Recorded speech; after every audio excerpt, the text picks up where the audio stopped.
Okay, 1:30, call the meeting to order. All the school board members are here.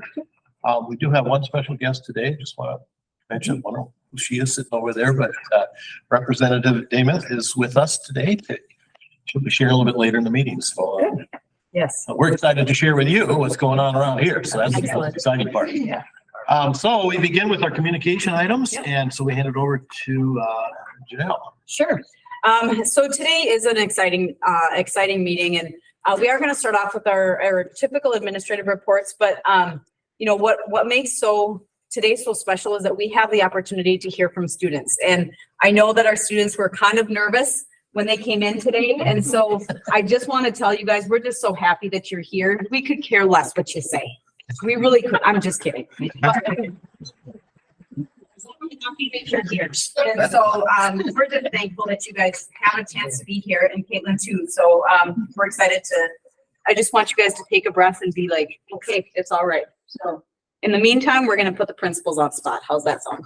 All right. So we'll start off with Cassie and hear what's happening at our elementary, in our elementary building. Thank you for this opportunity for me to come and give some highlights to the elementary school. First off, I want to recognize Veterans Day. We spent a lot of time honoring our veterans through our 4th grade music program. And we also did our wall of honor. And in my notes, there are links there for you and the public to go back and take a look at. I want to give a shout out to Mrs. Strand, our music teacher, to Jesse Rasmussen and Colin Wolf for their work in putting, and others, putting both of these items together. And I encourage you to take a look at those if you haven't done so already. Second, we wrapped up fall conferences last week. Conferences were a little bit later than in the past. We had conferences in November where previously they were in October. But such a great opportunity to get families into the elementary school, connecting with them and really building that partnership between school and home. We had over 96% participation for our fall conferences.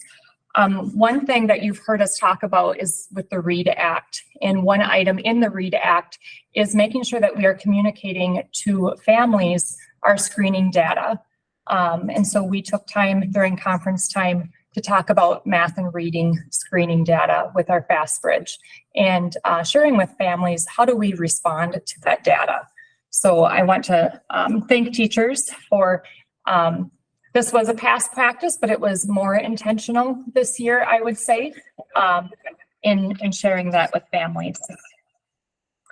With that, last week, we had conferences in the morning, and then the second portion of the afternoon we used for letters training, and we are on the home stretch of our letters training, which again is part of the READ Act. And so we are on unit 7 of 8, and you can sense the excitement, but also the relief of how far we've come with this training.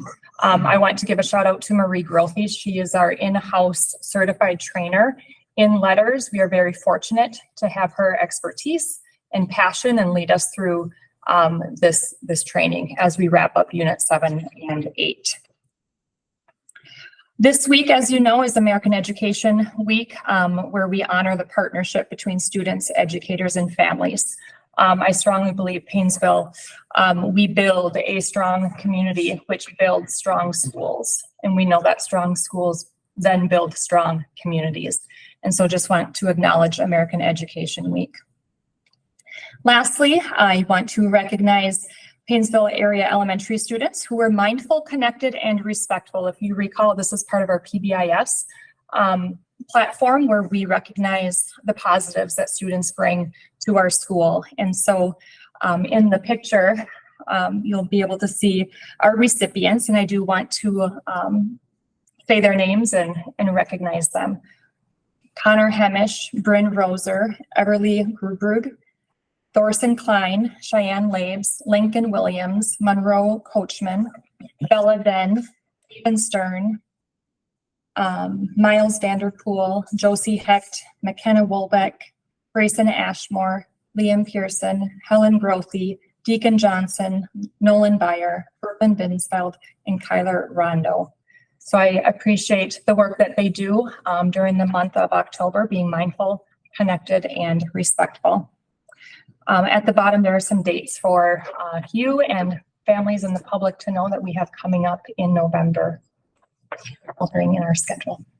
So, questions or things that you would like me to do? I'll just comment with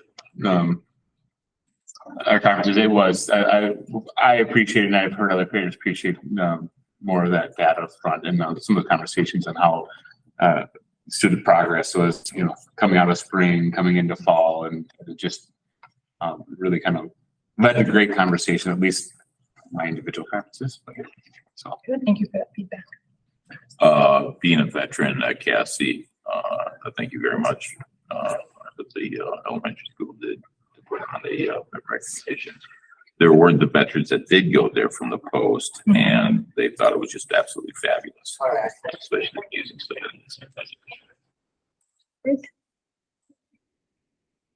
All right. Thank you. Thank you. All right. I am going to share out Principal Orline's report. He is not able to be with us today, but he did share a couple of things that he wanted me to add for you. So let me pass this so that people can see that one as well. All right. Couple of shout outs from Mr. Orline, Cheryl Bungham and the cast and crew for an outstanding school musical, Emma. If you didn't get to see it, wow, you missed out. It was a really amazing performance. And we have some talented students within our school district. So that was awesome. Also a shout out to Jackie Campbell and Jeff Thompson for organizing and speaking at the Veterans Day program on Monday. Again, we are so grateful for the service and the sacrifice of our veterans, and spending some time honoring them is always an important day. Epic, on October 27th, we have 51 sophomores attend an Epic event. What this is it's really an activity that our students get to go and explore hands-on experiences for careers that they maybe hadn't had an opportunity to think about. So they maybe get to do like a virtual or like a simulated medical procedure and some stuff like that have like hands-on chances to learn and explore. And so that's always a really the feedback from that event is always very positive, and it's a well-received activity that our students had an opportunity to participate in. Our parent-teacher conferences at the secondary for Mr. Orline, we unfortunately did not have the same level of participation as the elementary. Even though there was a spaghetti dinner that was offered for families with a free will donation, I think there were about 60 families that picked up their testing data for the FastBridge and MCA. So as a staff, I think it's going to be important to, again, think about how we can continue to engage our secondary families in conferences. We thought maybe that having a meal would have brought in a few more people, but it just, unfortunately, it was not a heavily attended event. So back to the drawing board and continue to brainstorm on that. Second quarter started on November 6th. So that's full-fledged action. Any questions for Mr. Principal Orline? You certainly can send him a message. Otherwise, he certainly would have wished to have been here today. He just was not able to be. I just want to comment that I got to look at some MCA readouts that were handed out, and they were very comprehensive and very informative. I was really impressed. Yeah. Thank you. I'll pass that feedback along. I know that I had a conversation with Jesse Rasmussen, our Dean of Students, about getting the information into the hands of families who weren't able to be here. So they are still going to get that information. It'll just be mailed out. But that was, we do think that's important to make sure that families have an opportunity to see.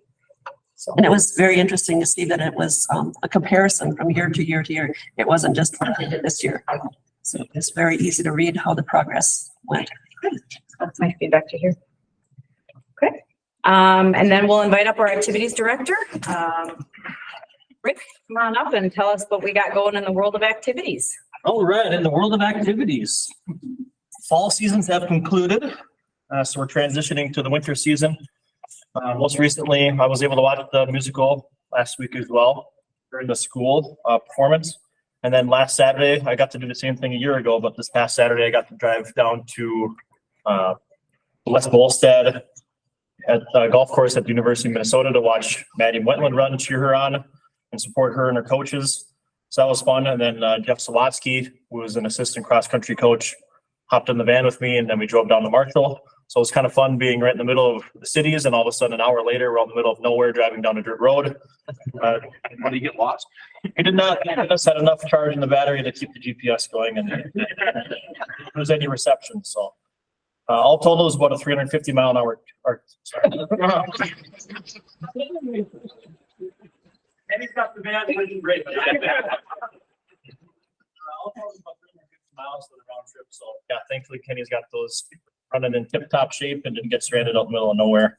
So it's fun to cheer on our athletes and coaches with our volleyball section championship and Maddie too. Thanks to all the fans throughout the fall. We were able to get their tickets in different ways. I know sometimes it gets a little complicated, but Miranda does an awesome job of sharing out that information. And then we put everything on our social media platforms and our school website for our activities. So now that we're transitioning to the winter season, I've really tried to find these students in the hallways, but make sure that they weren't in a fall sport, to get their forms in, physicals updated, fees taken care of, so that way they were eligible to practice and play in their games right away.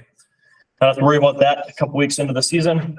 And again, schedules are found online, but those are always subject to change. So I know people have those nice calendars that Mike Jacobson prints out and sends out, but those aren't set in stone because sometimes we're short on busing.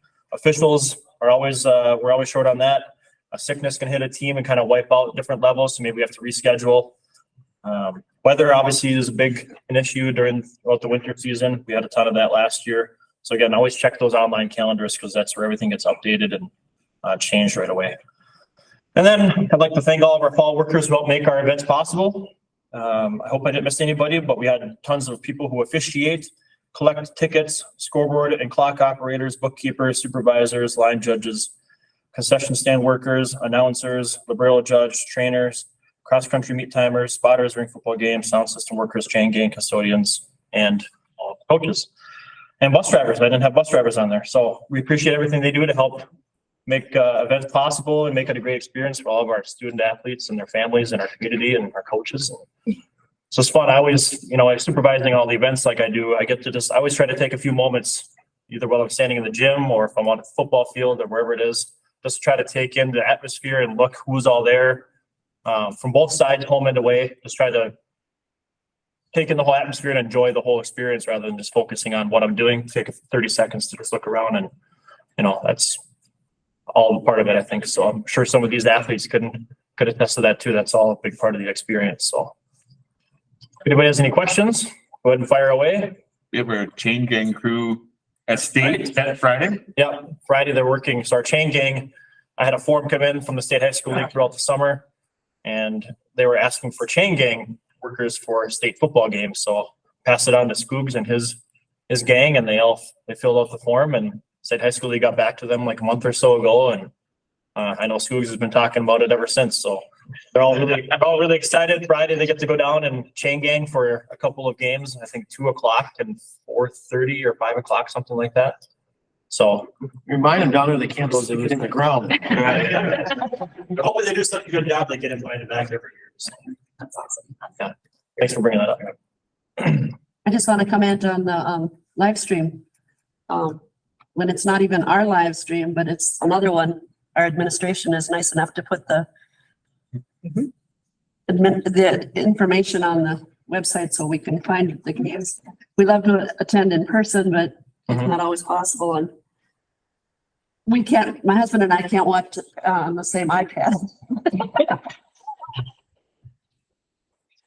If that isn't terrible, but but it's really appreciated that that's taken care of by our school. And we get to follow the teams. The last thing this is not really direct to you, Rick, but another blessing having the pack is that we can have all of our games in one place.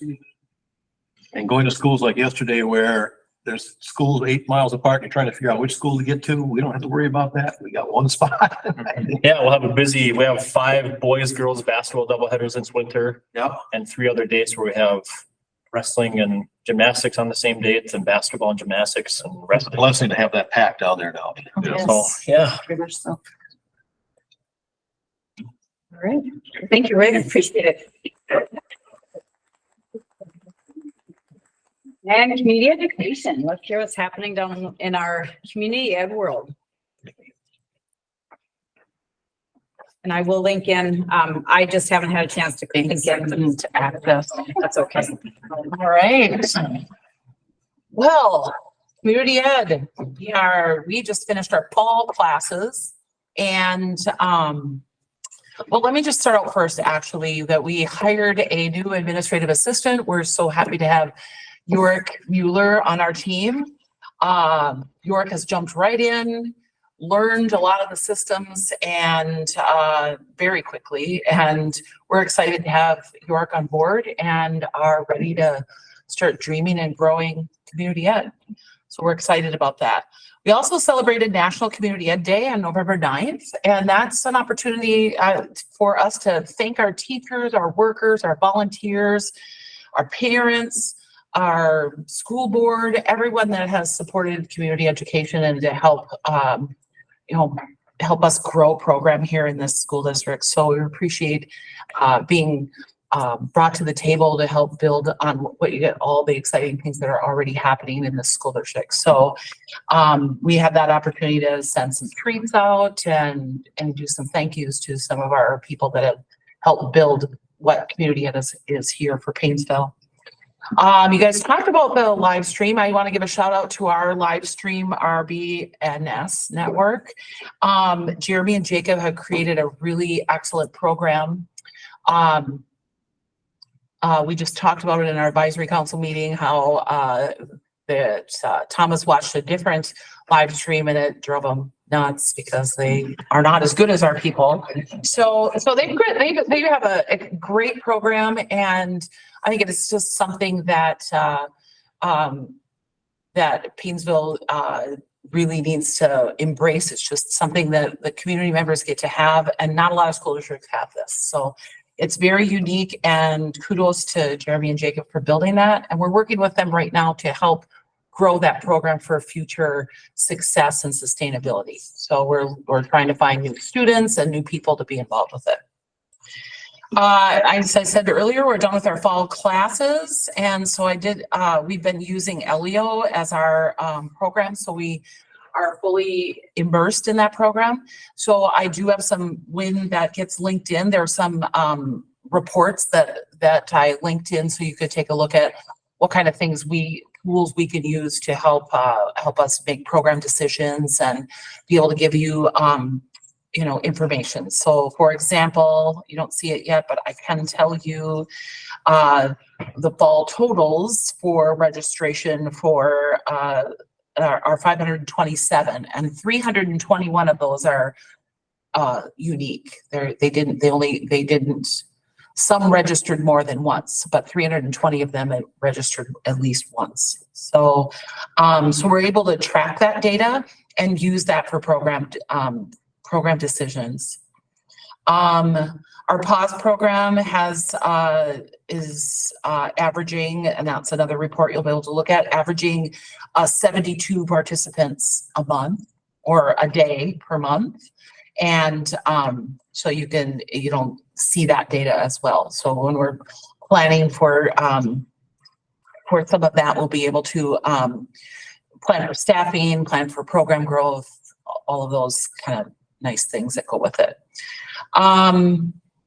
I also provided a link to our catalog. So if you want to take a sneak peek at it, we do have the catalog up and running, or not, it's at the printer. And I haven't heard anything that says that it's not going to print. So I'm excited about it getting out by the week of Thanksgiving. So it'll be out before Thanksgiving for people to take a look at. Our facilities, we're working on with using the LEO module for facilities. That's going to launch January 1.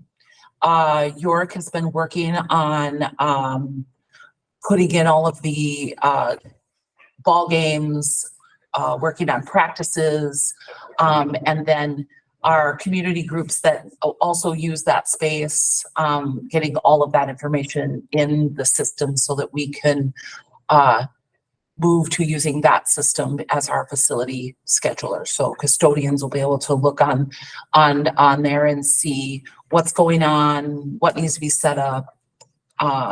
Principals can look and check out what's going on in their building.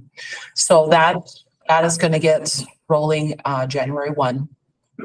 And we're excited about that. Not a new program, but a new teacher for the program. So our adult basic education, which is consortium is out of Wilmer, but we get dollars to provide services for people that maybe need their adult diploma, their GED, or English as a second language. We are a site for that. And one of our Paynesville teachers, Amy Jo Gaby, right? Yep. She is been hired to teach that class, and we're excited to have her because I think she'll be excellent for the program. So she has her first client, I think tonight. So she has her first client. But one thing I'm super excited about is her knowledge of languages. So we can help community members with possibly getting their GED and breaking those language barriers and ESL. So I'm hoping that we can grow that program because of some of the skills that she has. PAC and Fitness Center, it's getting busier. The weather is getting colder. People are starting to ask for memberships. So one of the things that we are taking a look at is our current registration program for PAC and Community Ed. I'm sorry, for the center, the gym membership, gym assistant. We're taking a look at what else can they offer. They have put up some significant upgrades where they might have, have online opportunities, an online member portal. And so we're going to take a look at that and see if that will fit some of our needs. We've had people ask, well, how do I get a membership? Can I just sign up online? And we're kind of pencil and paper right now. So we're taking a look at how can we use what we currently have to help bring us to back to the modern here. So we're taking a look at that and hoping that that gym assistant would work for us, and to be determined when we would launch that. What's on the horizon? We're planning for, I'm starting to look at 2024, 25 preschool. That'll be coming up and we'll be advertising for that. So want to have some conversations around how we'll launch that and how we'll roll it out. Also summer childcare. We'll be talking about that and staffing and how that will look. And then our next catalog's coming out February 1. So we'll be busy to put things right back in. And then the last part is just meetings that I attend within the community. Tonight, we're going to be talking about the early childhood family and the early childhood playground, and doing a little reorganizing, refocus, and taking a look at what our next steps and how we want to proceed. Because a lot of staff changes, and so we just needed to start over a little bit. Arts Council, they're looking at putting in some streaming opportunities in the auditorium. So they're have raised some funds for that, and so we'll be looking at getting that set up soon. And then the rest of the groups I like to attend and just find out how community can help them out. Any questions? I was able to link in her report. So those different reports that are up there, you'll be able to click on and get kind of I'll just give you a quick preview of one of the LEO reports that I thought was pretty cool, because it really does provide a lot of data about our usage, which I think is also important. So sorry about the delay on that, Chris. That's okay, no worries. I guess I have a Question. question. Has there been, I know in the past, before we had the PAC, and this was through the fitness center, and I understand various health insurance companies have changed, but has there been, how do I want to say this?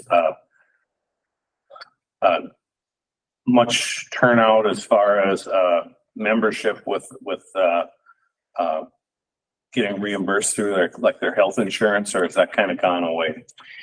We, There is, Yeah. okay, there is. Mine. yeah, we work with a lot of different insurance. Yeah, so Silver Sneakers is our most popular and the one that we probably gain, can see the revenue from. But we use quite a few, whatever, we're part of a number of different, insurance programs. Okay.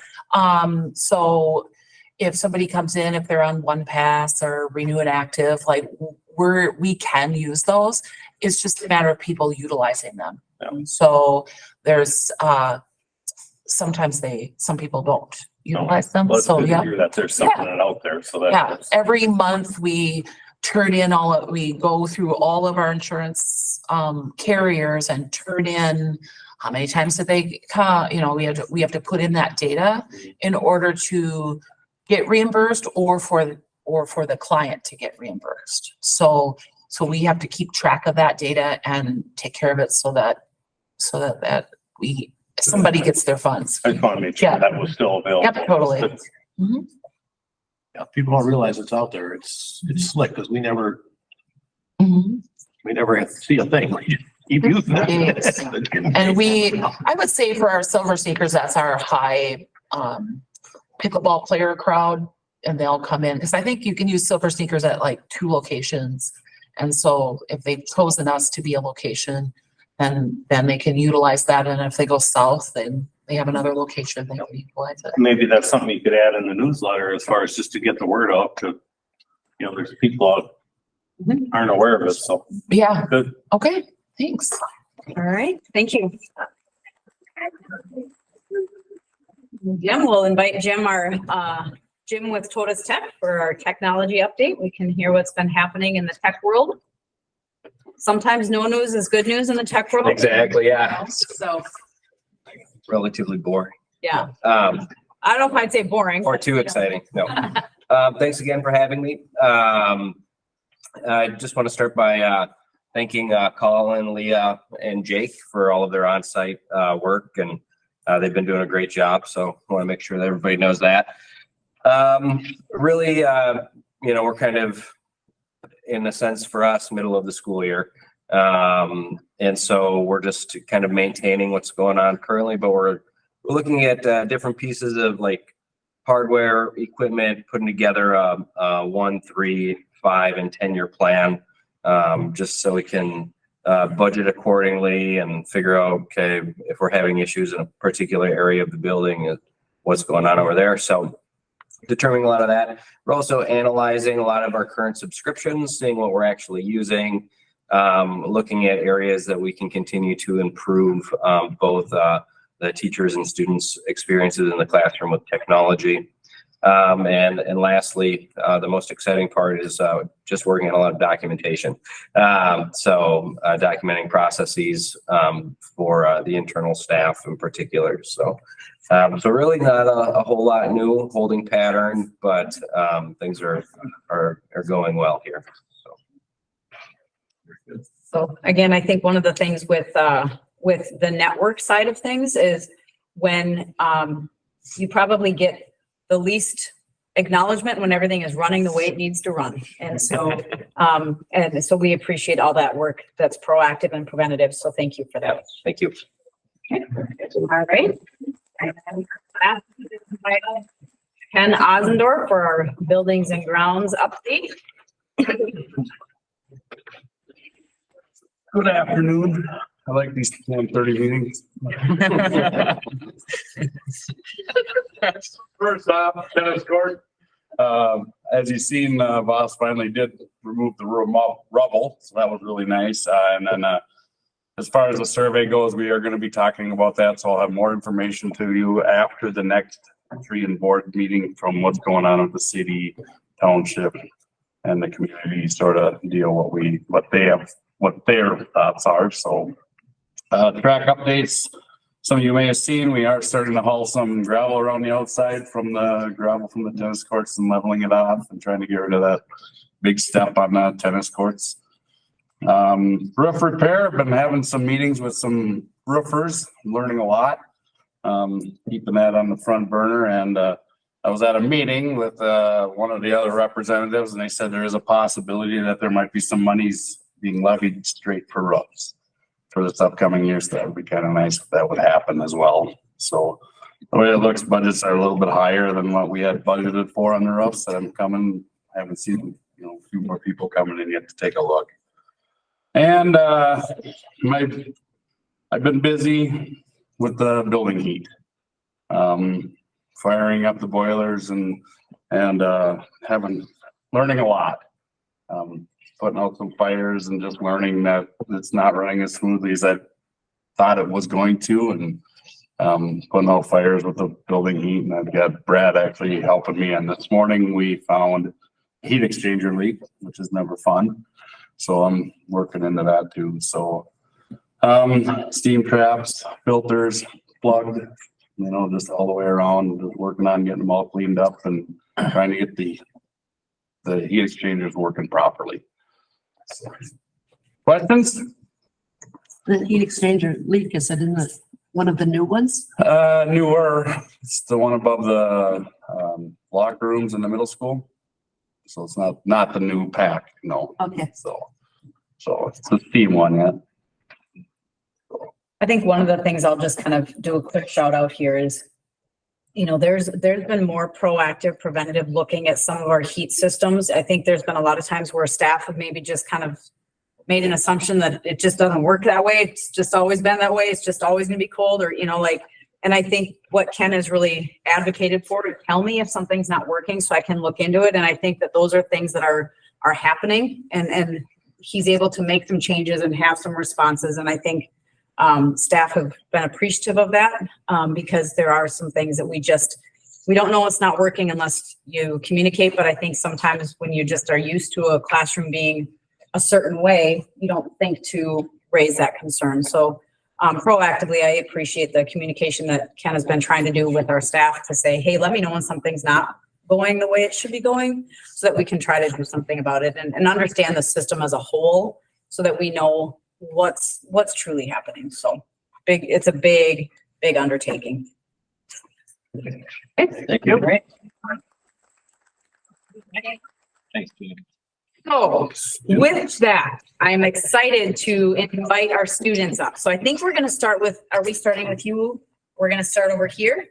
Okay. So just a real quick kind of like why and what we're talking about today. So when we kind of brainstormed, this is one of the highlights. I hear board members say this is one of the highlights it happens twice a year where students get to come in and talk to board members directly. Cause then it's like, oh my gosh, that's right. This is why we do what we do, right? This is because you guys are why we're here.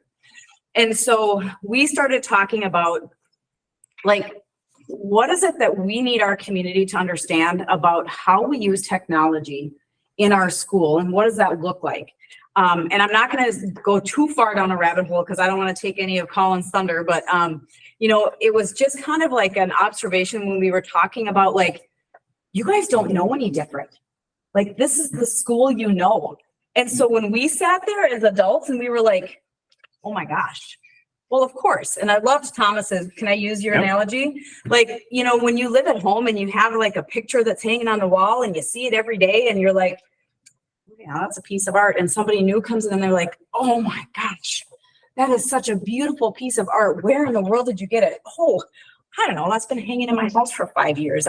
You just don't always remember how awesome the stuff is that you have. So I'm super excited to have you guys here and share some of the stuff that you've been doing, not just this year, but over the course of years. So with that, Colin, I'll introduce you, let you guys kind of take it away, and you tell me how you want to drive. What do you want me to do? How do you want me to start the car? Let's start with the first slide. Okay. Where do you want us to stand, sit? You can get it comfortable, however you want to be. Because when I start the slideshow and present it, on the camera, they're going to see the presentation, so you don't have to be in front of a camera at all. Okay. Okay. There you go. So however you want to do it. For those who don't know me, I'm Colin Wolf, Technology Integrationist here at Paynesville Area Schools. It's my third year in this position. I was the elementary teacher. And when I was the elementary teacher, I got to know these four young ladies. Way back when they were in fourth grade. Back then, we started off with some interesting projects that were innovative at the time. Now, not so much. And so as we go through this Google Slides, Ray Leidendecker, Chloe Hemish, Emma Ryder, and Gabby Miller are going to be presenting their journey, their learning experience journey through since basically fourth grade to now. One thing to remember is that we're going to be talking, they might be talking about various tech tools. This is the main one. Chromebook, maybe some laptops. This is the portal for their learning experiences. They open it up, they see the screen, they go to places. That's their learning experiences. Okay. And it all started in fourth grade. And so I'm going to have, who's starting off? Rhea started off. So we all started our technology journey in fourth grade, and we realized so fast that there's so many learning possibilities. So the first thing we started with was writing poems, and then you can play the I am poem video, yeah. And play that for 30 seconds. Okay. This is great. As a person who talks a lot and has a lot of questions, I wonder if we'll run out of questions for eternity. I hear my questions now and again. I see what I want to say in front of me. I hope I can talk for infinity and beyond. I'm a person who talks a lot and has a lot of questions. I pretend to ask questions to people in my head at night. I feel my words burst Showing up a little bit since then, I'd say. So that project, not only it didn't only help us with our writing skills, but it also was our first time learning to speak in front of camera, people, and just getting our word out there. And the project after that we did was our state project. You can play the bottom one. So this is mine again from fourth grade. Hi, my name is Raya, and I have researched a lot about the amazing state Tennessee. Lake Dollywood Theme Park is located there. Did you know that Miley Cyrus was born there? Tennessee was nicknamed the Volunteer State, and in 1796, Tennessee became the 16th state. You should go and check out my website on the amazing state Tennessee. Thank you. Stop that. Yeah. Okay. So that one, it taught us or we could research and stuff, and not only just research, we put our research into words and made videos and all that. Also, we learned how to edit, all starting at fourth grade, and then we just kept going from there. And then Chloe. Okay, again with the state projects, we had to research about them and where everything was. So we drew out a big map of them. And then using these things called Ozobots, you could code with markers and give them certain colors, and then it tells them what to do. So then we created this video. You could play the top one, and it would look. Hey, hop in the car, put your seatbelts on. The trip to Georgia is about to begin. The first stop is the Appalachian Mountains. It's a good spot to go mountain biking. Next up is the Martin Luther King Jr. National Historical Park. His wife made it after he died. Third is Atlanta. 486,290 people live in Atlanta, Georgia. There's Macon. Macon has a beautiful water park you can go visit. Okay, Speaking of that, I'm Martin Luther King. Also wild. Next slide. Sorry. Hey. Oh, there we go. Okay, so now this is fifth grade. So the first picture is a website. We did a website instead of writing a paper on the book we were reading. And we learned how to make a website. We researched the author, how to write a summary, and how to write a book summary and a book review. I click on it? Can you click on this? Yeah. Okay. Yeah. Okay.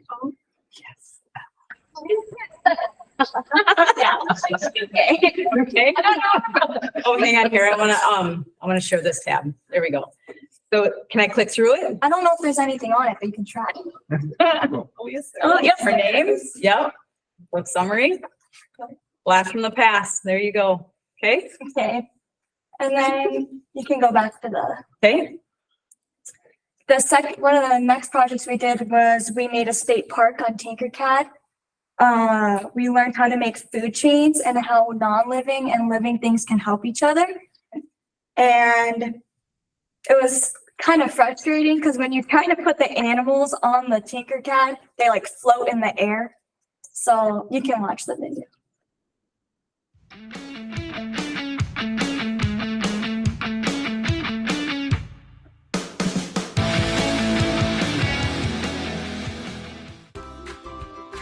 Hello everybody, I'm Emma Ryder and today I'll be talking about Ryder State Park. This state park is named after myself.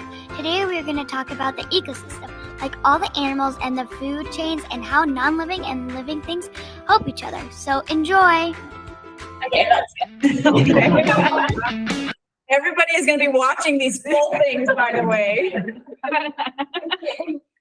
And then one of the last projects we did is instead of writing a story on paper, we researched something and then told a story through a video. So you can take a picture.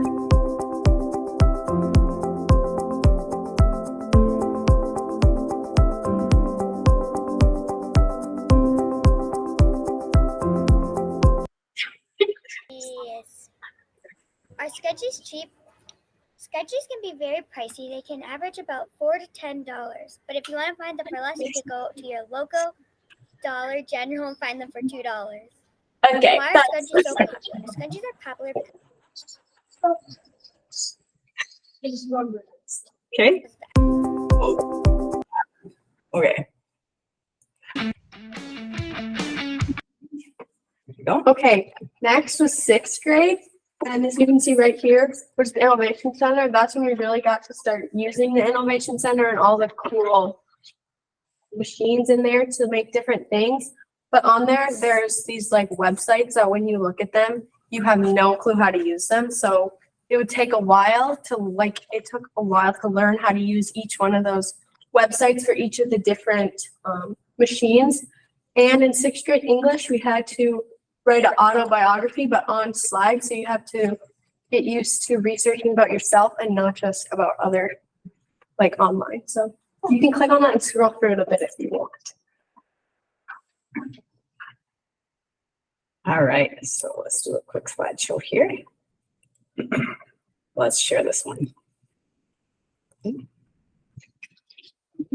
Anything you want us to highlight? Oh. This one, so I used something online to make, like, all I had to do was look up like a template and then I could put my picture in and it was way easier to make it than having to just make it myself. So, Okay. That's kind of it. A lot of it's just pictures in here. Awesome. Okay. So. Yeah. So I guess I got a question. I don't know who was to direct the question to, but so you'll have access to that 10 years from now? That's something you have archived? Yeah, going through to make this, we went through our Google Drives and stuff and just looking at all the things we made in the past how many years was cool to see. And it was also a little embarrassing. I hope my advice to you is that you keep that. Do all the students have access to this?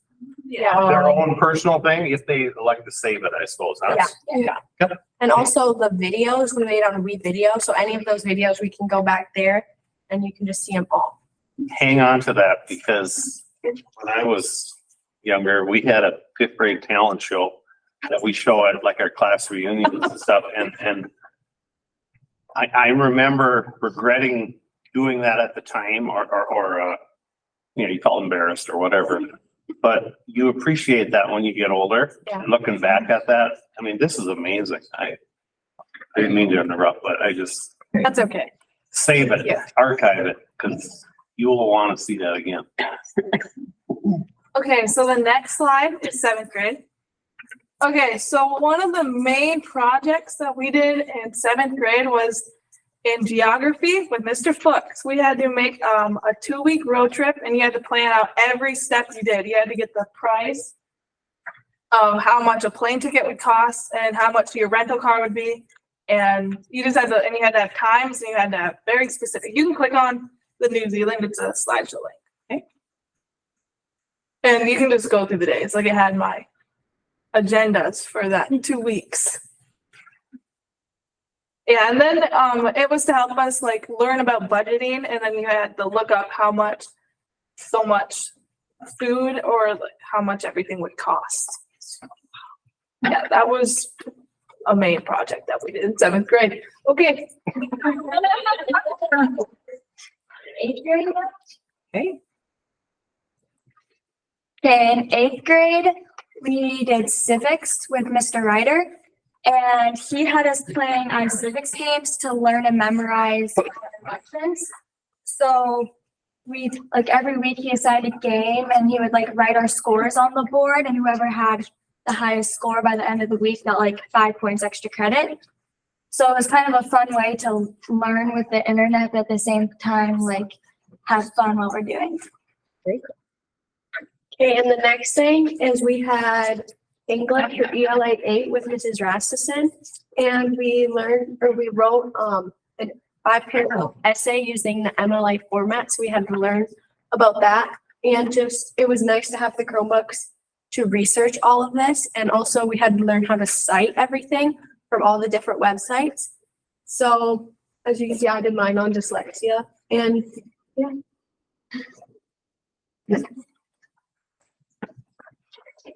Okay, so for freshmen, one of the biggest thing is probably Google Classroom. We use it in all of our classes, but the big one is English. Every day she sends out a daily agenda, so it's what we will do throughout that day. And then there's like turn-in dates when things are due. Like if it's due later in the week, she'll put that on there, but you'll still be able to see that you're gonna work on it today. It's just due later in the week. But if you're gone that day, that is very good because it has everything they did. So you don't miss anything. Everything in English is online. It's all sent out through Google Classroom. So you don't need any paper or pencil for English. It's all Chromebooks. And then, so as a freshman, we did in Mr. Whaler's class, we did the scientific method and made it into a slideshow. You can play, this is by my friend Ava Martinson. Solving Problems with the Scientific Method by Ava Martinson. The first step is to state the problem. My problem is I struggle getting up on time in the morning and then I don't have much time to get ready for school. Step 2 is gather information. Usually I go to bed around 9:30 and I wake up around 6:45, 7 o'clock. I need to wake up around 6:30, 6:35. I need about 25 minutes to get ready in the morning, and the bus comes to pick us up at about 7:20. Step 3 is form a hypothesis. My hypothesis is if I go to bed earlier and get things ready the night before, I then have one less thing to worry about doing in the morning. Step 4 is test the hypothesis. For 2 weeks, 10 school days. So we learned more about the scientific method, and we learned how to like research the data for it and get data and do all the steps for the scientific method to get our outcome and all that stuff. And I also got put into a tech internship class this year and with Mr. Wolf. And with the class, I worked a lot with computers and how they work, and we were taking them apart, putting them together. And I learned how to use Canva to make slideshows and presentations. And we also did a lot of photography and like editing with that. And we learned all that just from the one class, and we use mainly computers and stuff for that. And I'll let Mr. Wolf take it away. We'll go to the next slide. Solving problems with the science. There we go. All right. We get to talk about pickup again and live streaming. With this one, as big students, these are kind of like our grads. These are the people that we kind of depend on to help us out in our community. One of the things is live streaming. You have a picture of Jacob. That's one of his earlier broadcastings. I think he was probably a sophomore, junior, right about then. But when he was in elementary school, he didn't have any of this. It was chalkboard, it was paper, it was pencil. And so as he went through the years, he started getting Chromebooks, he got the broadcasting equipment. He did a wonderful job. Now he's in charge of live streaming along with Jeremy. And Jeremy's the same way, except he's a lot older than Jacob. And Jeremy, that's his life. He works with computers. Okay. So having those guys have been really helpful for us with live streaming. And we've heard how valuable that is in our community. We're hoping that maybe as the year goes on, I can start recruiting some kids to actually become a little bit more interested in that part of our technology stuff. The other part is the Tracksters. This was made last year by Rebecca Walks. Go ahead, you can click on it. She was one of my tech interns, third and fourth quarters. And she made a podcast, Tracksters. And basically every week she created a podcast kind of summary of what the meets were, what's coming up. And she did a really good job of getting things organized. I would say 80% of what she did was on her own time. Her current track coach, she's out at Northern State in South Dakota, caught wind of this, and he wants her to do the same thing in college for his track team. So she's using all these skills that she's learned last year now in college. So we do have our tech interns. I got 2 out of the 4 right now there I've worked with already. I'm hoping to get the other 2 later on next year, maybe. And we do have some awesome kids to work with. And if you go to, so like with Jacob, that's his career. When he graduated, he had Chromebooks, he had all that type of stuff. But like we said at the beginning, the elementary students, that's all they know. They have the device. And so Cassie's going to share a little bit more about what that looks like in the elementary building. And with me, I have Mrs. Nord Hughes, who's our current 5th grade teacher, and along with 5th grade student, Grace Simons. Like Mr. Wolf mentioned, when I sat down with Grace and I said, tell me the type of technology you use. And it was kind of like, well, it was normal to her, right? Like everything that she uses, she doesn't know any different. And I think, you know, it wasn't long ago when some of us went through those changes and it just becomes your new norm. And I think our teaching has also adapted to that, going from the paper lesson plan books to Google Classroom like we use. At the elementary, we use iPads in kindergarten, 1st grade, and then we switch over to Chromebooks starting in 2nd grade. And you can really see that is what catapults the work at the secondary building. And it's really exciting to give our students at a young age to all the way up. And so I'm going to turn it over to Mrs. Nord Hughes and how she uses some pieces from the instructional side, but also connecting it to our strategic plan with our social emotional learning and how she uses Google Forms to check in with students outside of the academic area.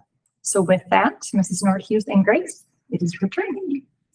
So every morning when students come in, they just have a to-do list, what they need to do. They go to the bathroom, they fill their water bottles, and then they come in and they grab their Chromebook and they do their daily check-in. Their daily check-in we use Google Forms for. You can click on it if you'd like. With the Google check-in or morning check-in, they put in their name. That way I know who is answering it. So if you want to, you can just type in a name or just type a letter, whatever you want to do. Perfect. Oh, it's a name. Yeah. Sorry, how are you feeling? There we go. There you go. Okay, check in there. There we go. Next. And then there is a variety of questions that they answer. Do you want to explain how you answer it? Oh yeah, okay, so whatever you're feeling in the morning, you just check the box. So there's a whole bunch of different things. You can check multiple of them. And so then when you're done with that, you so she does like different questions or things to get to know us during the year. So yeah, so if you could have any pet, that was the one from whenever we did this, I forgot now. Yeah. And then so she does like it's a hot take, it's almost like a would you rather science or social studies. And then she asks us like another question about true or false. What do you think of it? And then she always ends with this question. Do you have any questions for her that you need help with or other things like that? So the benefit of this is that I have instant results, so I can see how they're feeling. It's a great way to check in at the beginning of school day, just to see if there's any areas that I need to check in on, if any students have questions for me. But it's also a great way, especially when there's the hot takes, where there's two different things. If you do like M&Ms and Skittles or those kind of things, that just the students communicate. They're talking within the classroom, and it really helps build that classroom community just off the simplest things. Just with how they're feeling, and then it just gets them ready to go for each day. So that's how that works. And then back on the slideshow, it shows an example image just of what I see right there for that's how I see their that's how they're feeling. So they can click multiple. So this morning, this is from this morning, there were 17 students that said that they're tired. I knew that studying my lesson, I needed to do something to get them going a little bit more. I knew that I needed to get their blood flowing, get their brain flowing so that they are able to give their full effort as much as they can in class. So I do find that very, very, very beneficial to give that one every single day. We also had a science chapter that was on the reasons for seasons. So there was a question on a test, and it said, why do we have seasons? And the test did not have good results. So there are a lot of students that just weren't able to answer that. So I had them group up, and they created a presentation, which Grace can walk you through her presentation. Hers was specifically on fall equinox. So if you click on that, with this, I had 4 different groups to talk about fall equinox, spring equinox, summer solstice, winter solstice, and they got to dive deeper into it. So you want to talk about it just a little bit? Yeah, okay. So these were my partners, Harper, Jordy, and so you can go next slide. Okay, so this is just kind of a fun little fact. But different seasons, like when do they have this season? So Australia has it in March, and then we have it in September fall. So that's what that was.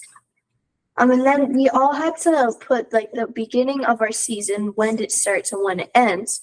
And so the beginning of fall starts around December 23rd or 22nd and ends in September 20th. That's when you approach winter. And then we had to do this question on shadows. So shadows become longer as the season progresses, they get colder and the sun gets lighter in the sky. And the sunlight is less and less direct, which this was kind of a thing. After she did this with us, the thing we had to make sure, because he gave us a paper before this, and we had to make sure we had all of these things on our papers. On the rubric. I had them give them a rubric so they knew exactly what they needed to cover as they're going through this. We had the option of creating a presentation like this. They could have made a video, they could have made a poster, which some of them made a poster, or even just talking about it in front of the class. They just needed documentation for how they could do it. But most of them opted for doing a slideshow because it just allowed them to use backgrounds, which is fun. They like to putz around with Google Slides.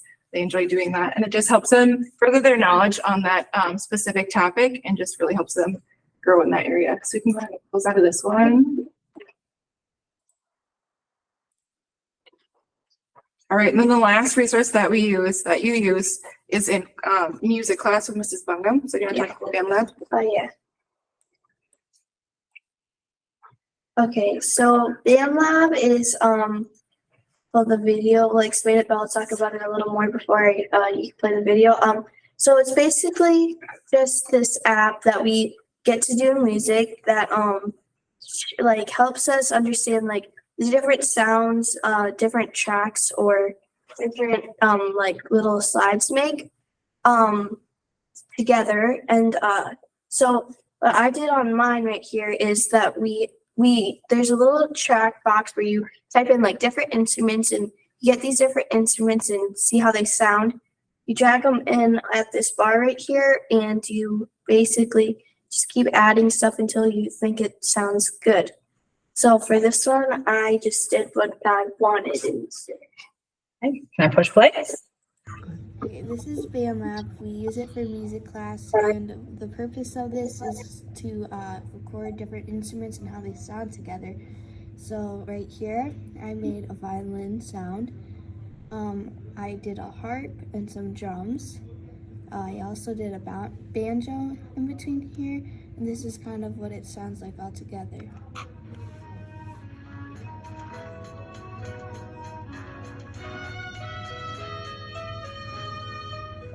So these are all the drums and the banjo is playing right now.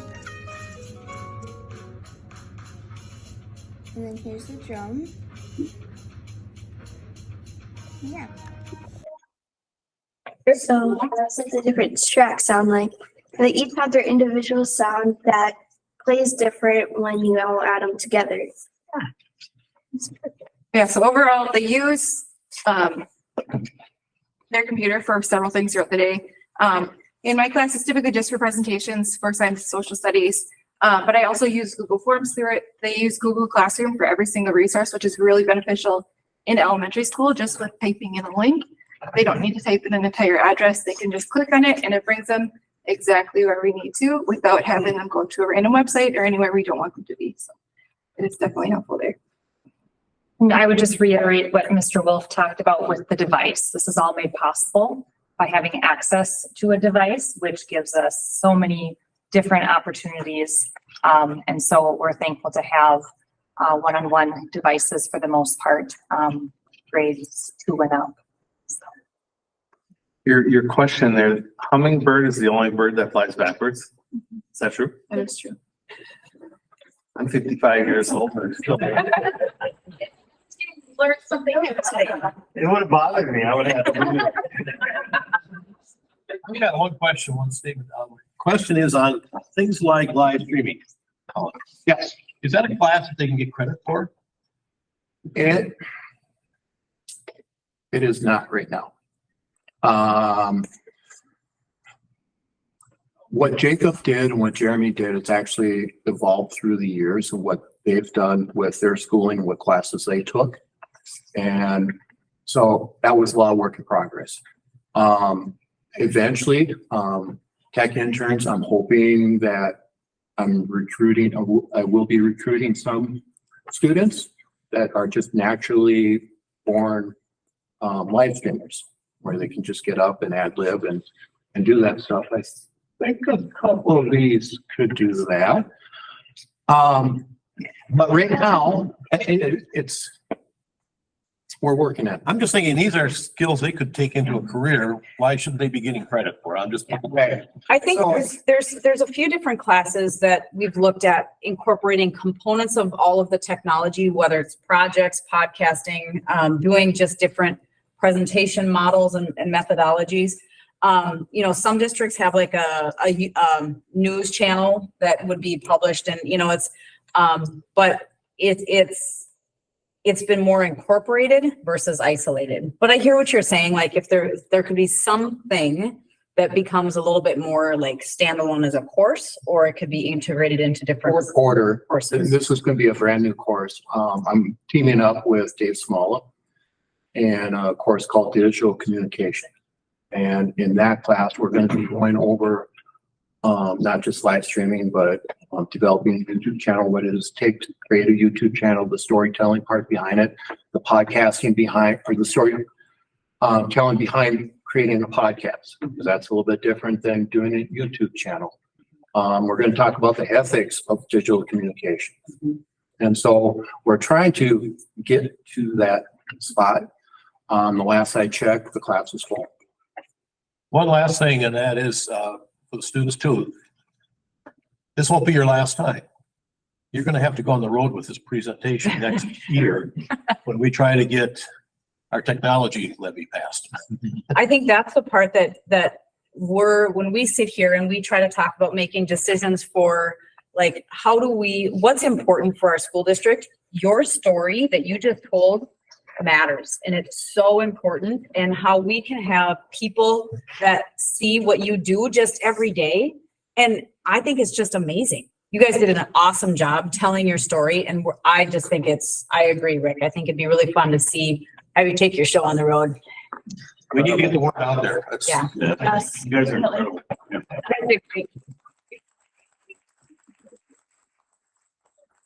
All right. And going to excuse ourselves. Yes, you guys need to come back. Yeah, sounds good. Thank you.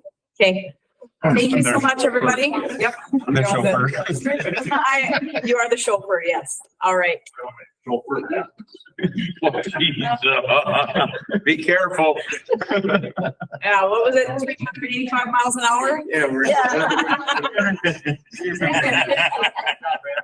All right. Well, and with that, I would invite up Representative Demet.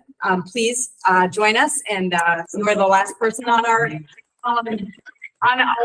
agenda today. But I do want to just acknowledge how important your visit is, and how much we value your presence here, because we know the work that you do within the legislature. And so thank you for serving in that capacity. And also thank you for knowing what we do here in the district. So I'll just turn it over to you and let you kind of share what you have for us today as well. Well, thank you. And to follow up students that actually had presentation and had their attention. And then when you say I'm the last one, I'm between you and adjournment. I don't take that lightly. But Superintendent, Board Chair, and the rest of the board, thank you for the opportunity to be with you. It is an honor, and I had served on my local school board for 11 years prior to my time in the legislature, and I always valued when we would have students come in, or when I could get into the classroom and get to see what was actually going on. I don't take that lightly. That is really what you are doing for the community and for the students, and the time that you put in to serve the community and the students in this way is valuable. So thank you for stepping up and doing what it takes to do the work. And it's not easy, but it matters. And earlier, I believe it was the elementary principal that talked about strong communities and strong schools and how they fit together. That is something that I have always said. If we have strong schools, our communities will be stronger. If we have strong communities, our schools get stronger. And it is that partnership, and it actually matters. I had the honor of going to Paynesville Elementary for kindergarten, first grade, and seventh grade. And kindergarten at that time, and I believe it was to do with the space, we were in what was the Old Historical Society, which was an old church off of old here, and I'm old. All of that, but I'm old 23 or business 23, and it's now a private home. And Mrs. Easterday was my kindergarten teacher, and so I will just kind of give you, for those of you that remember that back in the community, that was of great value. So happy to be here. Now I'll talk about the serious things. And I would love feedback. And Superintendent Bullard, thank you for coming down to the Capitol and advocating for your district and the work that you do. I believe, was it 3 times that you visited this last session? I think so. And that, having that time and that opportunity as legislators, we value that. We need to hear how our communities are being affected by the decisions that are moving through the legislature. And it's better when we hear that going forward. It was a really frustrating legislative session for a lot of people and for our state. There are always a few good things that come out. I'm not going to bother highlighting those right now because I have more concerns than I do good, but there's always good that comes out, and the work that is done in St. Paul affects our entire state.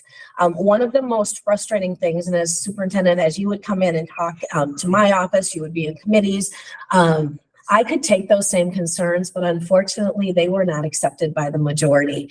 And as our members sat through committees and brought up, and in the legislature, there are times that we do slow things down and we ask a lot of questions, and it can be considered maybe a delay tactic. The questions that were brought up during this last legislative session that ended in May were not a delay tactic. They were actual concerns from what we were hearing, saying, have you thought of this, or this is how it's going to impact? And not only were they not answered, our amendments generally were not accepted, but they were kind of pushed through. And when we would have testifiers, there wasn't always the time given for those testifiers that had traveled quite a ways. Going forward, obviously, you can come down to St. Paul and visit with your local elected. You can be in committee hearings. You can testify in committees. You can also do that in written form, and some committees do allow for Zoom testifying. That matters because that's a way to get in front of all of the committee members as decisions are being made through. But a couple of things, again, congratulations on American Education Week. Getting to celebrate that and be here with you. It is an honor, so thank you for supporting education. I want to just point out there is what is the PAGE program at the Capitol, and superintendent and then the counselors will be getting information. You should have probably gotten it from me yesterday, but it allows high school juniors to, by application and then acceptance, to come and spend a week down at the Capitol. It is nonpartisan. So if you're thinking that those kids are going to be infiltrated and indoctrinated in a certain way, it is nonpartisan. They work with a specific program within that. Those applications close November 22nd, but it's for high school juniors. They spend an entire week at the Capitol. They have an opportunity to be in committees. They get to work as temporary pages, so they're right on the House floor. I have the honor as a minority leader to meet with each group weekly, and I prioritize that time. And it's usually a group of, I think, about anywhere from maybe 8 to 12 that come in per week, and that goes through the entire session. And it is a great thing. And students that are looking maybe interested in some type of political service or whatever that might be, they get to understand research and the revisers and everything. Some students walk away saying, I'm going to school for this, I want to serve. And other students say, this was such a great experience, I would never come back in here ever. So make decisions. But even if they're not politically leaning in any way at this point, we have so much support staff. We have comms, communications people that are working with us. You know, when you think of the IT that we just heard, that is such a huge thing to make sure that the work is done and broadcast throughout the communities. And so there's IT that they get to see. There's, again, the revisers and the research that goes into everything. So I just want to put a plug in for the PAGE program. It is on the legislative website. And again, if it is not already in your inbox, it should be by day's end. And just making sure that students are aware of that opportunity. I know that I was contacted by your high school principal, and as far as vaping, and that is a problem or an opportunity to solve a problem in many schools. You know, you think way back in the day when people were smoking in the bathrooms, you know, there is vaping, and to find those detectors and looking for dollars to help support that. I don't have a great answer right now. There was a settlement from Jewel, and that came to the state. I am looking into what the dollar amount is, if it has even been put in the proper way to then open up the proper way and how you could access that for either education or detection. So that will still be coming from my office if you can pass that message on. Another thing that I'd like to mention to that you could also check with, there may be federal dollars, and you could check with Congresswoman Fishbach's office to access that potentially, or if there's anything. And then Stearns County may also have some type of dollars that could be of assistance through their health and human services area through the county, and maybe some type of education. My office will still be putting that information together for me to get back to you. We are working on it, and that's hot off the press this morning, letting me know we don't have the information yet, but they're looking into it. So wanted to share that with you. Some of the things that came out of this last session, and again, it was a record session. There were over 6,600 bills introduced, not all passed, not all heard, but between the House and the Senate. And that was on target to be a record number that were actually passed through, over 100 into law. Some of the most concerning when I think of education and how it impacts the school. First of all, mandates were put on the schools, and in the education omnibus bill, there were 65 mandates. And a mandate is not just a line item, but anytime in that bill that you saw the word must, that is a mandate. the things that you are going to get to do or will be coming. One of the other things, we grew government this last year at an astronomical rate. New government employees in the Minnesota Department of Education guaranteed 48 new FTEs with funding there for an additional 58. What that tells me is those dollars are not flowing into our schools where you need them to educate schools or to educate students and do the work that your schools need to do. So government was growing, and that was passed into law just to support that. Can't speak to exactly what those are or have they been filled yet, but there's funding there that went to the Department of Education rather than into the schools that are doing the educating.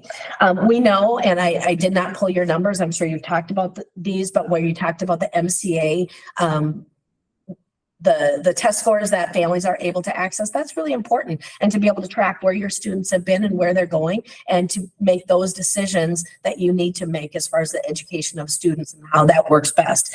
It is very frustrating to report that statewide, not specific to Paynesville, but statewide, less than half of our students can read at grade level. We're at 49.9% of students that can read at grade level. That's actually down from 51% just 2 years ago. For third graders, that is only 47.4%. Math, again, less than half, only 45.5% of our kids statewide can do math at grade level. I'm not willing to sit back and to say, well, it was because of COVID. I think COVID and the changes that were made during that time kind of opened up eyes as far as how are we doing what we're doing? How can we go forward? And I will never be one that would say we should not do standardized testings or benchmark testing because we're afraid of the results. To me, that's a time to double down and do that, to figure out where our kids are and what they need. And so that is a very, very frustrating set of statewide average circumstances. Can I add, is it okay to add a couple of commentary? This is your meeting. I will do, yes. So we've had an extensive conversation about MCA data, about, and specifically, Representative, if you look at our data, we're not proud of our data, but we've been able to dig into some of that why. Yes. And some of those whys, are because of some of the factors that are well outside of our sphere of control.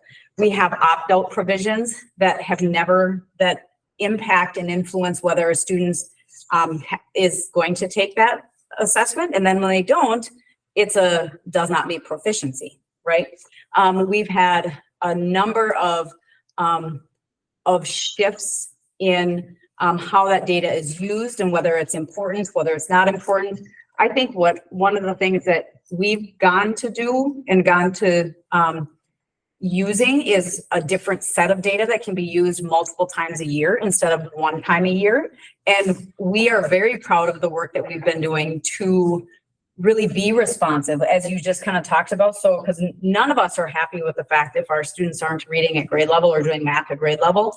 But what we're really equitably concerned about is a one-time shot, and that being the decision maker, versus using different forms of data multiple times a year to benchmark and then be responsive and make decisions about how our kids are doing. So I'm supporting your conversation of it is important and it matters, and there's barriers and obstacles to the information that's out there. And that's a hard, as an educator, it's hard to look at that and then put the eggs in the basket and say, oh, but there's more to the story. It's about telling the story, right? So there's my 2 cents. Yeah, and I appreciate that. And I was really excited to hear that, with the reading program and the letters training that's coming in. That is a proven science that works absolutely for students. And as all of you here know, kids, up until 2nd, 3rd grade, they are learning to read. And that is our jobs, both as a legislator and the funding that goes toward that, your job in deploying that funding,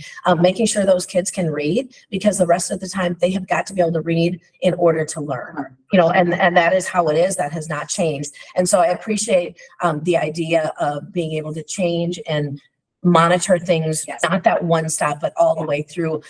When we hear about a historic amount put on the base funding for schools, that sounds great. Those are headlines that everybody's like, look what Minnesota did. And all that does is that creates where we have a gap in school funding.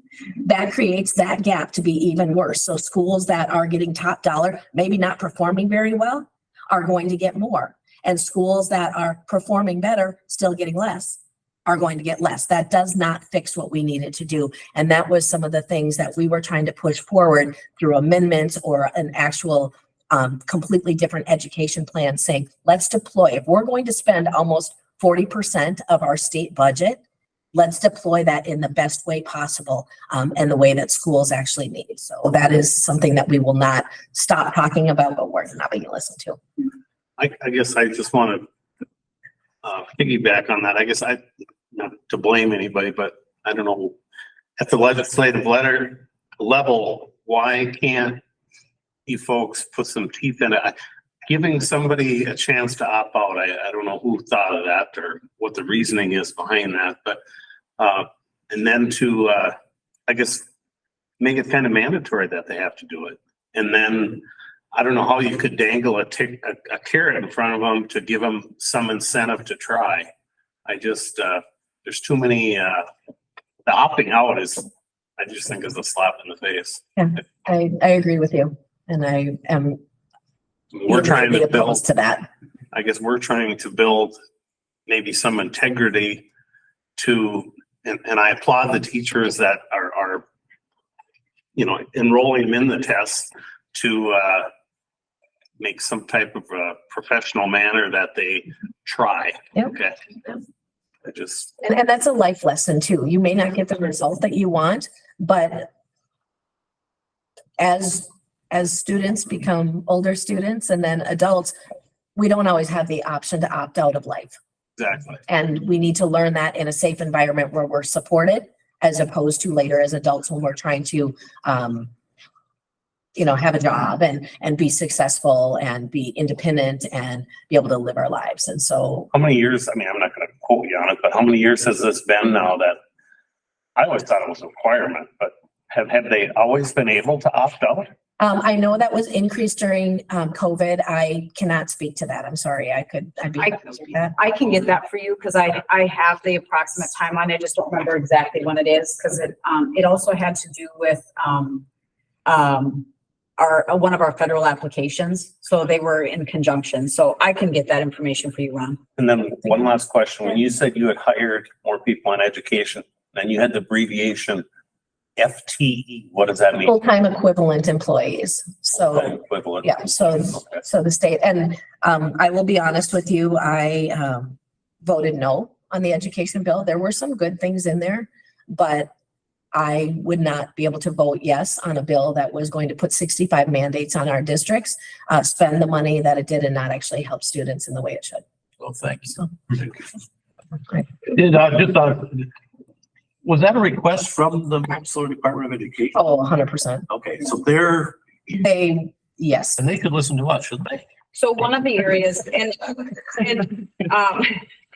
so one of the areas of the department that changed, and I'm going to look to Chris a little bit because it really had to do with early childhood. That was a whole new division that was added. And I have not yet seen how that's going to impact and influence, down at the district level. Yep. So that'll be a new Department of Children and Family Services is that new department. Right now, the way that early childhood and the funding goes, a part of it is in Minnesota Department of Education. So in the education, the other is in the human services, the DHS piece. And it's kind of been a combination. The frustrating thing, and I will sit here as a legislator in the minority, so my voice did not matter, but I will still use my voice. One of the frustrating things is we did no reductions in either one of those departments. We grew government instead of anytime you pull something out of a department, to me, that is an automatic, let's move that. If we are going to create a whole new division, let's move those employees out and put them here. That is not what happened. And this is only one example of where that took place multiple times over this last year. And it was an incredibly frustrating place to be, but good work. Yeah, do you want me? Who directs questions? I'm sorry. So as a work session, this is a work session, so it's not a formal. Okay. So yeah, and I know that you are very in tune with protocol from a board structure. With work sessions, we are a bit more fluid. Okay, perfect. So that it does really try to give you an opportunity to interact with the board. Okay. Just to be able to kind of say, okay. Thank you for the clarification. I didn't want to be disrespectful. Yeah, no. Well, along with the early, so they have this early childhood department, will there be conversations around the funding of especially preschool? We have BPK and we have school readiness and we have pathway dollars and and it's so fragmented. It's very difficult here in our communities to be able to look at families and say, yep, you've got to pay this amount of money to come to preschool, and middle class families are struggling with that. And that I'm hoping, I know that they grew government, but I really hope that conversation around early childhood streamlines things rather than keeps it in the fragmented state that it's in. And that would be my hope. I hope so. I don't know where that's at right now. And, part of it is going to be some federal dollars, part of it is state dollars. And so there is always going to be kind of that pulling together and putting all of those funds together, but it needs to be simplified in a way that you can figure it out and just serve your families. So they are served in the best way. So that would be my hope. I have not looked at the structure of that. I know that committee just met. We're not in session right now, but I know they just met yesterday, but I didn't look at their agenda to know what, if it was just informational or what it was. But I would say stay tuned and stay very up to date. We go back in February. So anything that we're doing right now, we are not officially in session right now, just to give you that update. A couple of the other things, as you heard in the news, the school resource officer issue that came up it was probably mid-August that surfaced. There was a provision that was put in there that would change the way school resource officers could do their work. And it was never heard in public safety, even though that would have been the appropriate place to have that fully vetted. So as that was rolling through as schools getting ready to start, the problem with that is not only was it going to affect school resource officers, and again, that is an option. That is not a mandate. Schools do not have to have school resource officers. They can. Number of them do. It also affects any employee, anyone contracted, or an agent of the school. So first of all, we want our students and our staff safe. That is without question, that is the main focus. This brought a lot of confusion and continues to bring confusion. When we have an attorney general that came out with an opinion and then needed to double down and come out with a kind of next opinion, and then Hennepin County attorney came out and said, nope, you know what, we are following this. This was the intent. And there are more questions that have come up. The only thing that was guaranteed by the Speaker of the House and the Majority Leader in the Senate is that they will hold hearings when we're back in session.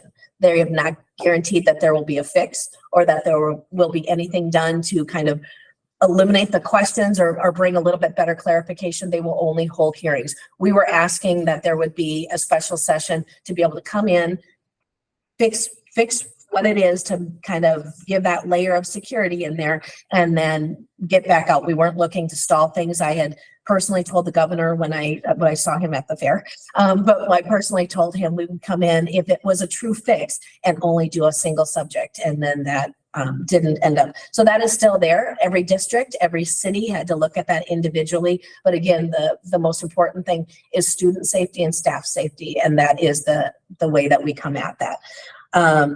Paid family medical leave is something that I know, Superintendent, I appreciated as you came into my office and had a breakdown of, if this goes through, this is what it is going to cost our district and is not affordable. We used that example multiple times and it was not accepted. So paid family medical leave, everyone wants to do what is right for their employees. I don't think there's a single person sitting here saying we don't want to help our employees when they need it most, whether it's the birth of a child, the adoption of a child, a medical need of somebody. Right now, as the law sits, it is not affordable and it will affect every county, every city, every school district, and every single business as long as you have an employee. And so when you think to the taxpayer, how that is going to be layered on, layer after layer after layer, everything, you have to recapture those costs somehow. That will be passed on to the taxpayers. Right now, the way it sits is it guarantees up to 20 weeks off. And the way that the employee would be able to access that, and it's not active right now, but if it goes in as proposed without the changes that we will be bringing forward in amendments in February, that employee would actually contact the new state agency to say, hey, I need to take some time off. There is no guarantee of when you as the employer would hear that's going to happen. The other thing is, when I talk about growing government, in order to fund this new agency, 405 employees to fund a new Department of Paid Family Leave and a brand new IT system set up by the state. And Minnesota does not have the best track record of creating brand new IT systems. Knowing we want to take care of employees in the best way possible, there were a number of amendments. The business community, the Chamber of Commerce, everyone was trying to testify and get to some type of resolution. And the answer that we heard overwhelmingly was, we'll fix it later. We'll fix it later. There's no guarantee. You cannot tie the hands of a future legislature. There's no guarantee it'll be fixed. Hopefully, though, one of the things, an amendment that was put in by the Senate that actually passed, was requiring an actuarial study. There had been no requirements, and we were concerned about the cost. That study came in at the end of October, and as we expected, first 3 years, $6 million more than what was expected in there. And so it is not affordable as it is. We had looked at potentially trying to get a private, like a market insurance product. New Hampshire has something, just trying to be where employees or employers could opt in. And if your employer didn't, could an employee opt in somehow instead of, I heard earlier, the carrot or the stick kind of thing, instead of a mandate that's not affordable. What we had wanted to do is make it an opt-in and then some benefits to that. So I would say stay tuned on that. That is going to be incredibly problematic. When you think of up to 20 weeks off, I don't know what your staff shortage is right now, or if you have one, or where your subs are at, but it's going to put pressure on everything. The other thing is, as the actuarial study came out, they identified one piece that I had never thought of, and I talked to a number of people, they hadn't thought of it, is they feel that the usage of this is going to be very high in the first rollout of that. So whether it's the first year, anybody that would have an option to kind of delay something needed, you think of maybe like a knee surgery or, whatever that is where you could technically delay it, they figure the usage is going to be much higher, which then puts that pressure on trying to backfill those employees and getting people in to do work on every sector of our economy. I know I'm not being really cheery right now, but this is literally reality, and it's frightening. But and I guess, Representative, the thing I appreciate hearing is that you're bringing solutions, and this is not just a education isolated scenario. I think this would be an area where oftentimes you'll hear private sector and public sector are not, you don't always have the same perspectives. This was a common concern that I heard across public sector and private sector. So thank you for continuing to work on that. So we are working with, there's the National Federation of Independent Businesses, there's a Minnesota Chamber, there's a Minnesota Business Partnership. Everyone is really trying to pull together. I can't speak to directly what MSBA, where their stance is on it. And, again, we want to do what's right for employees. Right. Nobody says that we don't want to do that, but it has to be a way that the jobs are there and people aren't going out of business because they can't afford it. And then there are no jobs for those employees. So it's a balance. Earn sick and safe time is another thing that will be the record keeping alone, as you have walked through that and looked at the need for record keeping is of concern. And then the unemployment insurance for hourly workers. I don't know how that might have changed your summer, but we've heard from other districts that maybe as school year part-time employees, they naturally would just kind of flow through into another area during the summer, and they had different options. We've talked a little bit about it at the table in regards to the financial implication. I would say that from an employment perspective, I was very grateful that we we're not short workers. I think the staff that we had come into our program, which is where we were the most concerned, we were fortunate, but we did have, I'm really, really anxious to hear about the reimbursement process for the funds that we've expended. And I don't have anything to add on that. Well, the concern is we, people have heard different things. And so on unemployment, well, we'll get reimbursed for that. Well, maybe for a year, but they're not looking at the long term. Right. We have to look 10 years out. Yeah. And it doesn't look good. And It just doesn't look good the way things are. I can add that MSBA has sent out some surveys to gather the expenditures and what has been already incurred for districts, and then projected forward, knowing that this summer there was likely not the participation rate that there will be in the future. And what they've done is they've done some modeling, and the funding that was allocated, what was it, $135 million or something like that. It's not going to last much more beyond a year, year and a half, maybe two. So that's part of the ongoing concern is, what do we do then? Yeah. And that's on many different levels. And I hear that. A couple of the other things, when we went into this last session in January, we had an $18 billion surplus in our state that the state over collected taxpayer dollars. Yes, some of that was left over from COVID, but even if it was federal dollars, those are taxpayer dollars. That was all spent with very, very little return to the taxpayers. We had also been really looking forward to passing the full elimination of the tax on Social Security. That did not happen fully. There was a partial, but that did not happen fully.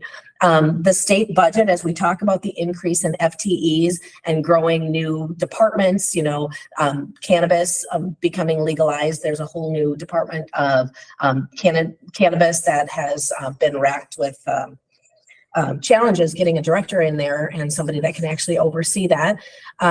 Again, I was visiting with a Wright County Sheriff's deputy last night, and again, with no safe roadside test, the question of whether or not our roads are any safer is definitely in question.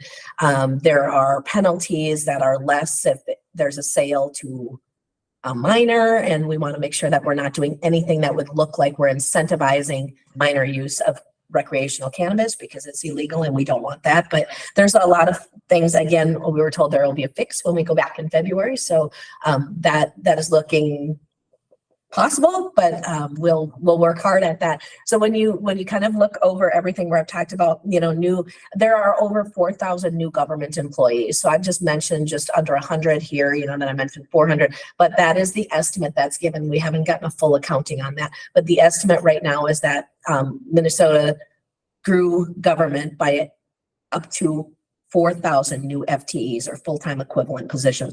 Will they fill them all? I don't know. There's a workforce shortage, so I don't see how that's even possible to be filled. But that's kind of growing of government. So $18 billion in surplus gone. But in order to afford all of these new things, when I was on the school board, board member Hemish, he always said, is it nice or is it necessary? And I will always think about that. We want to do things that are necessary in a very nice way, but we can't do things that are not affordable. So in order to afford what was passed by the majority this last year, our state budget increased by 40%. And in order to make that work, part of that surplus that we had before, plus another 10 billion, and that's with a B, $10 billion in taxes and fees increased. And so our state budget is higher than it's ever been.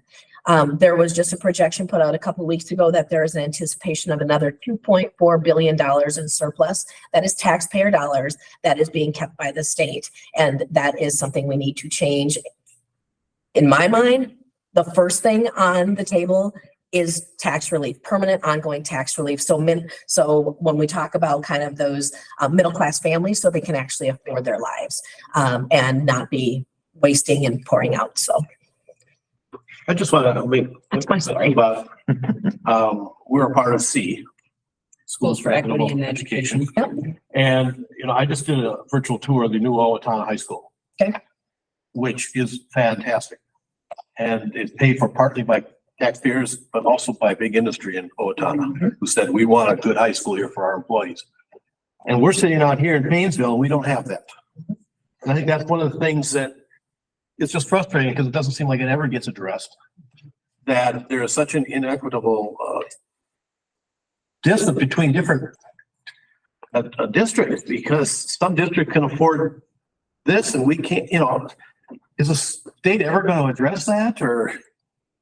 And I think it really comes down to equalization, you know, really what we advocate for and what we talk through at C is really that the value of an education shouldn't be different based on your zip code, you know, and when you have communities that have a lot of industry to offset that tax base, it's very different to support educational initiatives. Now, I would love to not even have to go to my taxpayers and say, okay, can you please put this on your tax base so that we can have more revenue? And unfortunately, that's just not the story. But as we sit forward and look at our all of this technology, and we're going to be talking about the board has a difficult decision to make about going back to the taxpayers and asking for a vote to renew the capital bond for our tech levy. And it's a difficult ask. And it's so important and it matters. And this is what our students are doing with the funds that have been afforded to our school district. So I think it's so important.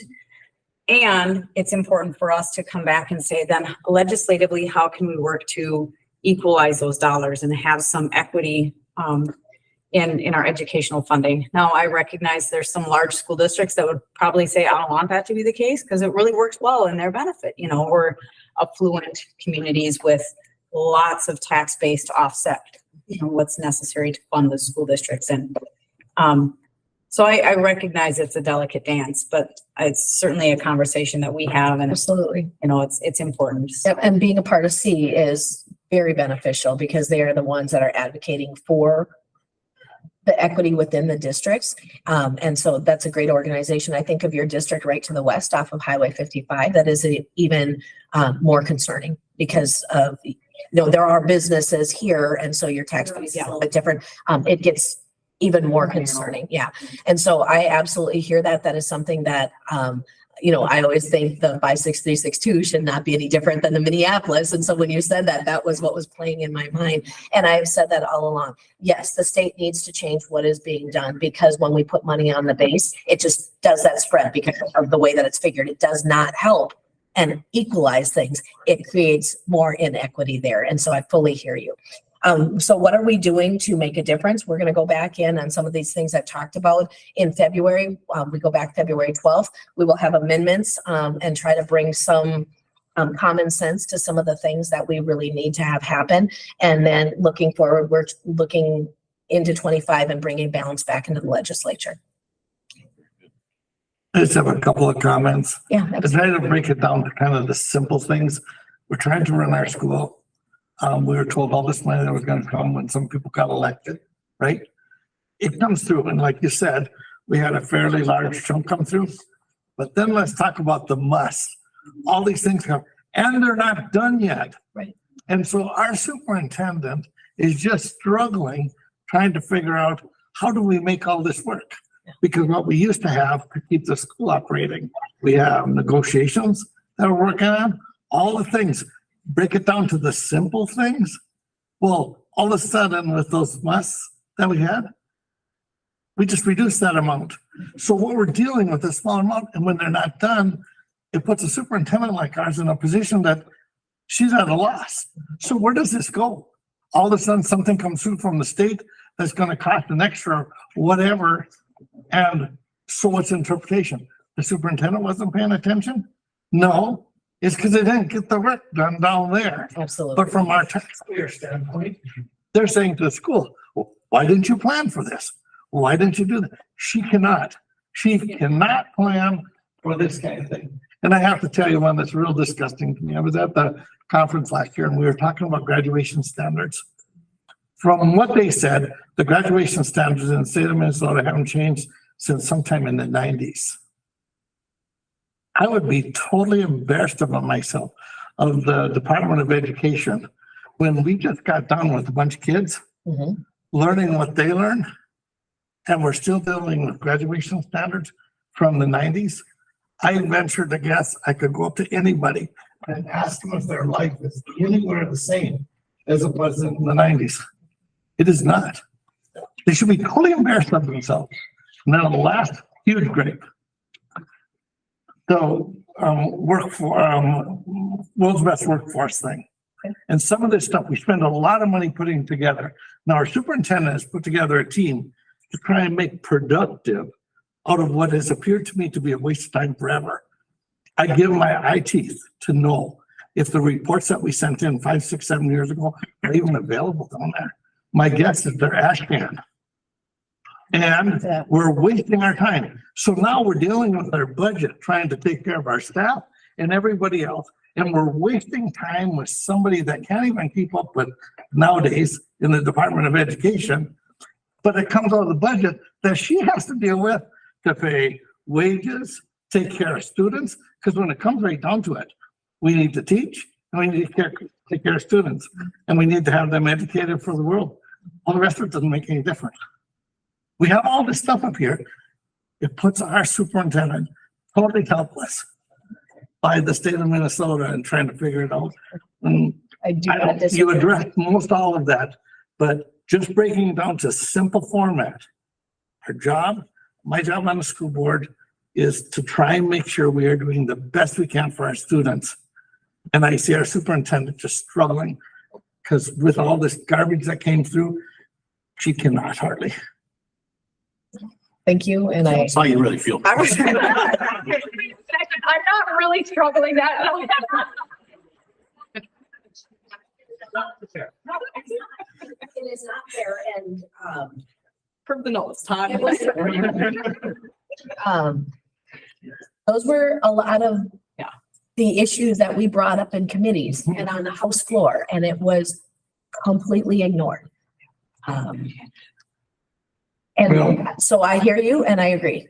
When Rick's talking about how we fix some of this stuff with C and all the rest of that, Minneapolis, St. Paul at present time kind of runs the state of Minnesota and how we vote and everything else. And with the amount of population, it gets really difficult for us out here. But are our students any different than they are there? Is our need for money any different than it is there? We'd probably run 100% more efficient than what we see maybe potentially down there. And I think we do a good job. We just need a fair shot at it. This year has been frustrating for me, and I'm just standing on the outside, and I'm not saying you don't know what you're doing.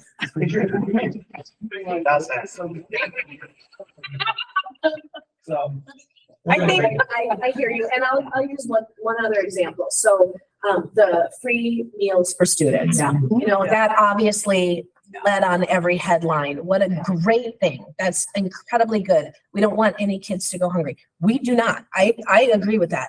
I have to ask you, and you don't have to answer because we're in a public work session. Did you have a lot of students that you weren't able to help before that was passed? You know, or I would say just anecdotally, we see way more students eating lunch now than they did before. Some of that I think is because of parents have kind of said, no, you're not leaving for open lunch. I'm not paying $5 to go uptown and buy a burger when you can eat lunch for free, right? So some of that might be that. We did notice when we needed to have forms completed again for the free and reduced, we definitely had a decreased participation. Which is not helpful. Which is not helpful to us. But I felt so this is Janelle's personal opinion, is there were other ways that we could have figured out a solution that could have left some money for other availability. I am worried about how our compensatory revenue is going to be calculated because that's such a significant funding source for us. And we don't have a capacity to incentivize families to complete the form anymore. Right. There were some that just were, we've talked a lot about the confidentiality of that data. That's private data that parents are giving over to the school. So I feel like there's got to be some other solution for that. But, you know, I think there's a lot more kids that are eating lunches than when they were paying for lunches. Yep. And we've heard kind of all around, we've heard some schools are experiencing more waste because they're dumping, you know, eating one thing and dumping and going to a la carte or whatever it's called, you know. And so, you know, you look at the kids, if you're serving more lunches, was that just because, like you said, parents were able to be like, no, you know, or were they hungry? You know, I mean, that's two different conversations. One of the things that we had really advocated for was moving that federal poverty guideline requirement, you know, up to 200%. So the families that were in that little bit of a bubble that were struggling, they would get the help that they need. You would have still had forms. Would have been the solution. You know, and so we advocated for all of those things rather than free. Well, free sounds great, except if you're a district with so much sitting in your nutritional program fund that you can't move it out and you can't actually do what you need to educate students with it. That's another frustrating piece where schools that are carrying such a high balance, it's locked up money. I mean, we've already redone our kitchen, so what are we going to do? You know, or, I mean, I know you can use it for staff. I get that, you know, as far as the nutritional program, but it was very, I'll give credit, possibly well-intended, but very short-sighted and very narrowly focused, where if we would have been included in the conversations in a serious manner, other than we've got the votes, don't worry about it kind of thing, bringing that balance back and making sure all voices and all options and solutions are discussed fully. That is what we were looking for. I think one of the things that I often hope for when I think about legislative work is that we anticipate the unintended consequences of decisions that are made. And I recognize that there can be some decisions that are made for the betterment of, you know, like, and I think the free lunches is a good example of, you know, there were some unintended consequences for districts that really rely on that data. But I think there's, that's one of the things that I really hope for when I come down to the legislature, to be able to have conversations about, here's how this impacts our school district in Paynesville, Minnesota. Is that going to be the same as Buffalo, Hanover, Montrose? Nope, maybe not. Is it going to be the same as Chisago Lakes? Nope, maybe not. But I think it's important that our story is told and that people hear, like, okay, and then we make decisions, right? It's hard to see just kind of a blanket. It was hard to live it too. I'll just be honest with you. It was real hard to live that. We have members within our caucus, middle school principal from Prior Lake area, great guy, in the legislature, still in his school doing both, you know, and really was on, you know, he's on the education finance committee and had some solid in the trenches solutions that were just completely ignored. And first time legislator, I said, hang in there. We need your expertise. Yeah.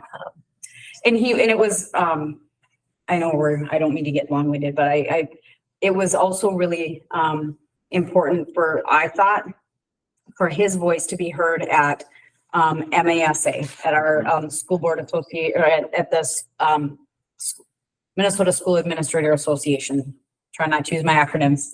So making sure that, well, because that's a platform, and to have that voice there, and at the Minnesota School Board Association to have that conversation there, to be present through the MACE, the Minnesota Administrators of Special Education. So again, having people that have boots on the ground, having conversation with, you know, because I think his voice is going to carry a different perspective, because he comes home to the school and he got it in session, and that's important. It matters. So.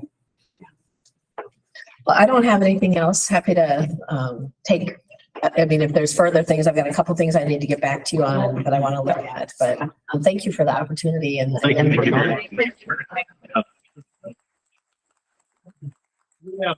two things. One, we still have D, but also if you're going to run, I'd like to get a picture.